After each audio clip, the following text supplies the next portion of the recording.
Author's note. I was a child growing up near Saratoga Springs, New York, when I first heard the story that is the historical basis for the arrow over the door. I believe it was a Methodist minister, Paul Hayden, who told me the tale of a group of hostile Indians coming to the Friends, or Quaker, meeting house in nearby Easton, New York, during the Revolutionary War, seeing that the people gathered there were people of peace, and being so moved that they embraced them as friends. That story, from what is 1777, was called Saratoga Meeting and is now known as Easton Meeting, stuck with me over the years. It came back to mind when I read a version of it sometime in the 1980s in a local newspaper. But it was not until the 1990s that I began to seriously think about its possibilities as a historical novel for young readers. I stood in Easton on the side of the events that took place more than 2 centuries ago, and a voice within me spoke, saying, "Tell this story. Tell it now." I made a proposal to my editor at Dial, Cindy Kane, and her enthusiasm for the idea was matched only by the feedback and intelligent suggestions she gave me along every step of what was to prove to be a long and sometimes twisting trail. The research that I did went in 2 directions, Indian and Quaker. The Friends of 18th century America are a people almost as little known to modern Americans as their Native American contemporaries. The following description was kindly provided by the members of the Easton Monthly Meeting. Although Friends worship is rooted in the Bible, early Friends were distinguished from their European Christian contemporaries in belief as well as practice.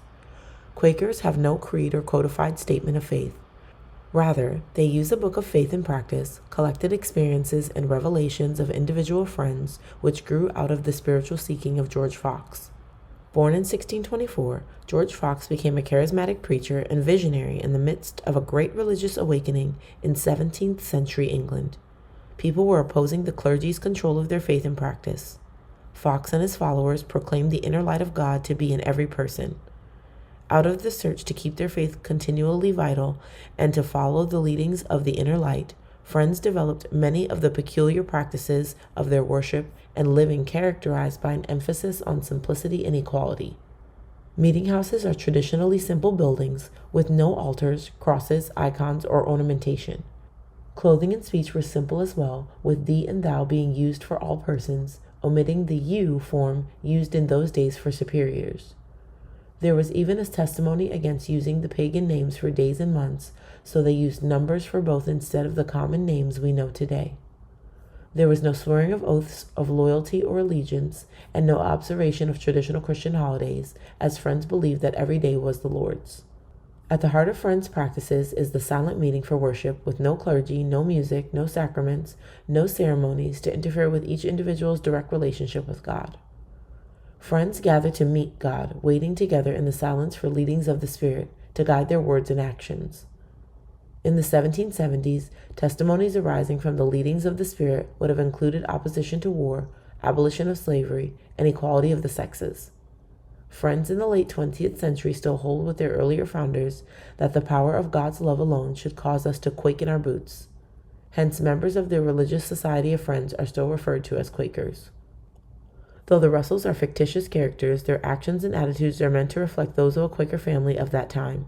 I came away from my research with a new respect for the courage and integrity of Friends. They held fast to their beliefs when threatened with imprisonment or death in both England and America, where the Puritans suppressed overt Quaker practice. Among the many European religious traditions brought to America, the Friends have a strong record in their dealings with American Indians. Both before and long after the 1777 incident, the Friends were praised by Indians for their honesty and spirit of true brotherhood. When Eli S. Parker, a Seneca Indian, became the first Native American Commissioner of Indian Affairs under President Grant, he replaced corrupt Indian agents with Quakers. The more I read, the more I realized how important the Easton Meeting story was to Friends. One version of it, a story from a Book of Quaker Saints, 1917, by the British author L. Violet Hodgkin, is called Fierce Feathers. It seemed to be known in many Friends meetings, not only in the United States, but throughout the world, for it has been translated into other languages. As I researched, however, I began to find inconsistencies between Hodgkin's story and historical fact. It was at that point that I called on my younger sister, Marge Bruchac, for help. One of Marge's special areas of expertise is the histories and traditions of both Native and non-Native people in the colonial period.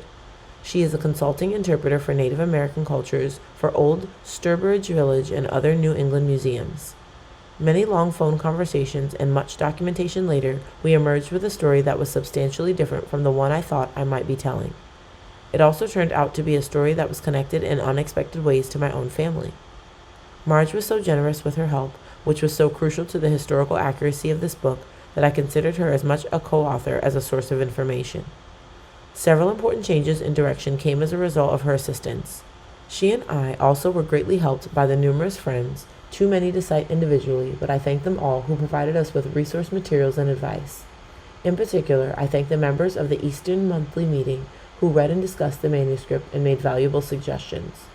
Their version of the Quaker Indian encounter, which they called Feathers of Peace, reflects the spiritual awareness of both their Quaker ancestors and the Indians who came to the meeting house that day. The people of Easton Meaden continue to find inspiration from this event. Each year in early September, the telling of the story is a part of Easton Day, which is devoted to bringing the spirit of yesterday's story into their lives today. When I first outlined the story, I thought that it would take place in 1775, just before the Revolution. That was the date in Hodgkin's popular version, but research into the earliest written Quaker records shows that the date of the actual Indian-Quaker encounter was 2 years later, 1777. Further, it took place just before the battles of Saratoga, which were pivotal events in American history. A fine essay entitled Feathers of Peace, Quaker History, Volume 65, Spring 1976, by Dorothy M. Williams, former clerk of the Easton Friends Meeting, was very helpful in clearing up historical details and introducing me to the earliest accounts. I also first assumed that the Indians in the story were Mohawk. It seemed logical since the Mohawk leader Joseph Brant, Teontenaga, and his Mohawk volunteers were the primary Indian allies of the British at the time. But, as Marge and I did our research, we found evidence of many different Indian nations present in the area, some neutral, some allied with the British, and some on the American side. One little-known fact, for example, is that the Stockbridge Mohicans, or Mohicanituck, then living in a mission village near an ancient home site in the Berkshires, formed an Indian militia in 1774 to help the American rebels. Nipmuc Indians from central Massachusetts fought in regiments alongside their Anglo-American neighbors at Saratoga. Mohican, Wapinger, Mohegan, Shattuck, Pequot, and Mohawk Indians were present at the Saratoga battles in 1777, and even people from the Ottawa and Wyandot nations farther west. According to the earliest accounts, there were 2 Frenchmen with the party of Indians who appeared at that friends' meeting, and one friend conversed with the leader of the group in French. At that time, there were many French and even English who lived among and dressed like their Indian friends, just as there were a great many Indians living among and dressing like European Americans. On the American frontier of the 18th century, the line between white and Indian was often blurred with regard to dress, language, and housing. But if the Indians did speak French, where would they have come from at that time? The most logical answer was from Canada to the north. I felt a strange sensation of connection. Although there were French-speaking Mohawks, it was more likely that Indians traveling through would be Abenaki, my own native heritage. Not only were the Abenakis fluent in French, they were being courted by both rebel American and loyal British troops as scouts and allies. After the death of Jane McCree, the fiancée of a British officer who was killed, possibly by accident, by Indians in July 1777 near Fort Edward, New York, the British sternly reprimanded the Indians they held responsible. Those Indians, particularly the Huron, the Ottawas, and Wyandots, were insulted by the reprimand and deserted General Burgoyne's army in great numbers. To fill in the ranks, the British were actively recruiting Indians who had been the former allies of the French, such as the Abenaki. With this sequence of events in mind, I decided to make the Indians in this story a newly arrived party of Abenakis who had doubts, as did many of the Indians on both sides, about their part in this white man's war. I also discovered that the American officer who was most influential in convincing the Abenakis to either remain neutral or join the American side was a man named Timothy Bedell. My wife, Carol, is a direct descendant of Bedell. The earliest and most extensive account of the Easton Meeting Indian story was in a report by a committee of Friends to the Meeting for Sufferings of New York Yearly Meeting, dated 1st month 9th, 1787. It reads, "A party of Indians with 2 Frenchmen surrounded the meeting house. One of the Indians, after looking in, withdrew and beckoned with his hand, upon which a friend went out and was asked by signs whether there were soldiers there. The Indians shook hands with him, and the rest came into the house. They were marked, painted and equipped for war, and it being about the conclusion of the meeting, they shook hands with friends, and one friend having the French tongue could confer with them with the assistance of the two Frenchmen.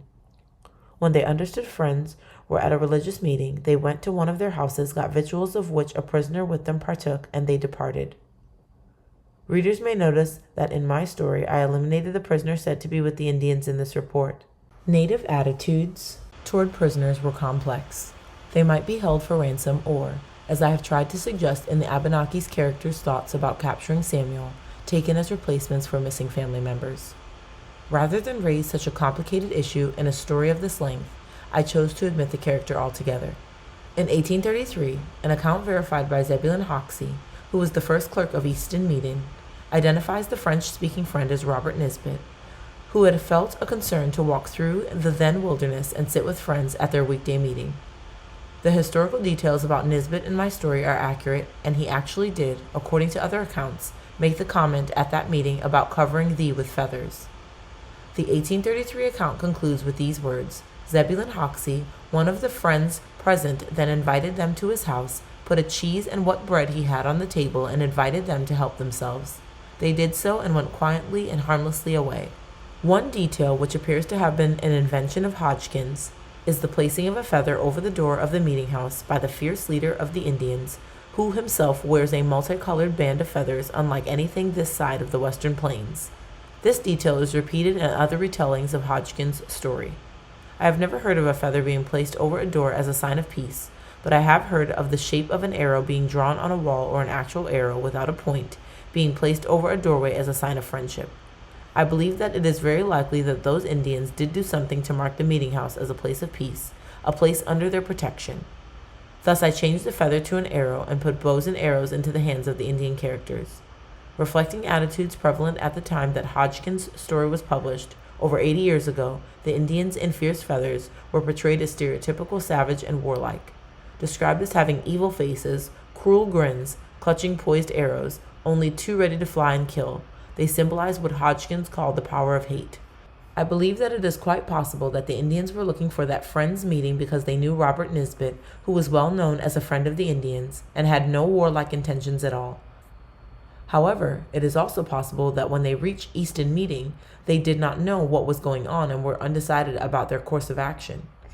I've opted for the second possibility because of its dramatic possibilities and because it shows that a true commitment to peace can transcend race and culture. I hope the story may remind us all that the way of peace is a road which can be walked by all human beings.